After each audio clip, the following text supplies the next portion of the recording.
us, FoxSports.com did an article. It's a great article on the 10 best current rosters in the NFL. And the rosters are, and I pretty much agree, up and down, pretty close. Niners, Eagles, Chiefs, top three. Lions, Texans, Ravens, Dolphins, Jets, Cowboys, Browns. We can argue back and forth. But the Houston Texans at number 5 is absolutely terrible for Bill Belichick. Because that franchise was a joke in the league. And then Nick Caserio, who was the director of personnel in New England, took the job three and a half years ago and has crushed the draft and crushed free agency.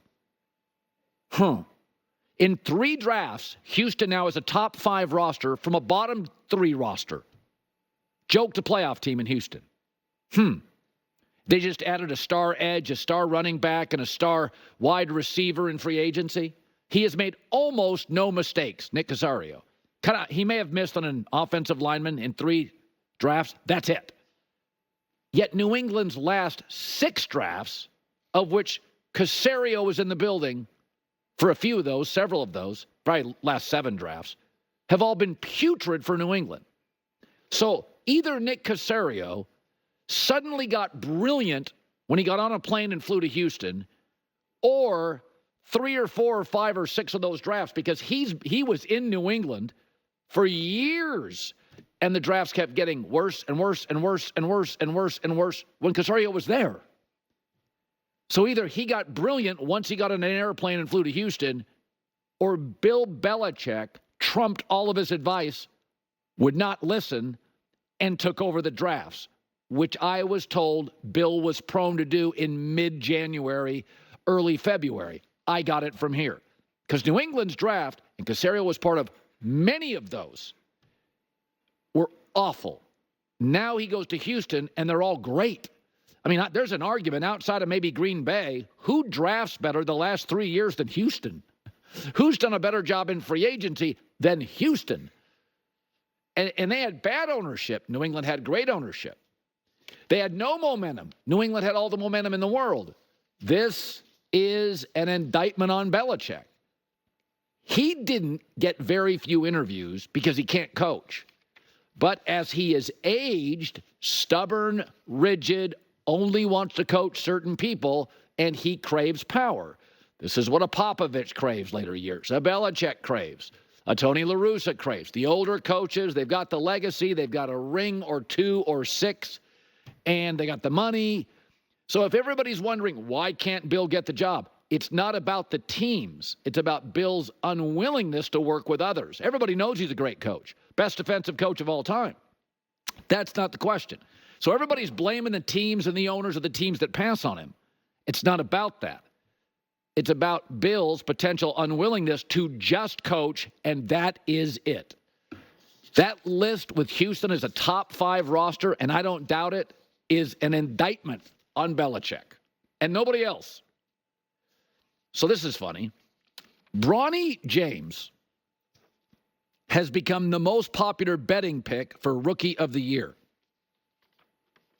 Don't tell me the economy is bad. Clearly, there's a lot of money to burn in America.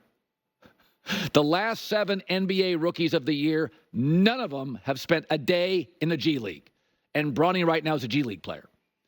So the Democrats should use this during the national convention. The Bronny Index. I'm Joe Biden. I approve this message. Look how good our economy is. People are betting on Bronny to win Rookie of the Year. Flights are packed. We all got big screens, and everybody's betting on Bronny. And an inconceivable award he has no chance to win. That's a strong economy. But it also really speaks to how absolutely dreadful this draft was. The number 2 pick, Alex Sarr from France, is 1 for 21 in his last 2 games with 2 points. He's the number 2 pick. 0 for 7 on threes. He's not a prospect. He's an IKEA manual. You open up the box. Is this from Sweden? Did they send me all the parts? He's below a prospect. He's been awful. And he's the number 2 pick. And this illustrates why I defended the Lakers and LeBron James and Clutch Sports. I mean, they had some leverage, did Clutch Sports. I'd be careful about using it every time I have it. But this is no big deal. This is not worth all the grifters on the internet and bad actors losing sleep. It's a bad draft. The players drafted above him are G Leaguers. The players drafted below him are G Leaguers. And the number 2 draft pick, Alex Sarr from France, has been absolutely offensively terrible.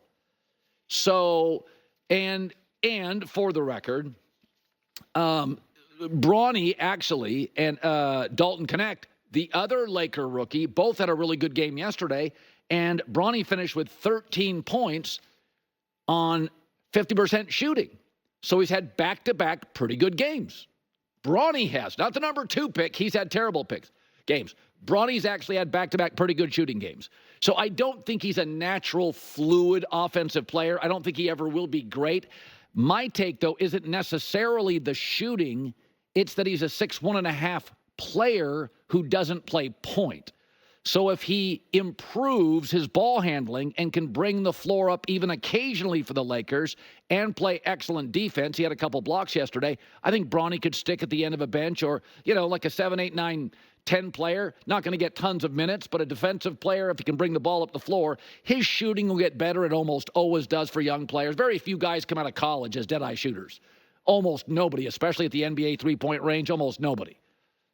So, but here's what I will bet. I will not bet on Bronny James winning Rookie of the Year, but I will bet the 2 or 3 players drafted right before him, the 52nd, 53rd, 54th, and the 2 or 3 players drafted after him, the 56th, the 57th, the 58th, will all be inconsequential in 3 years of the NBA.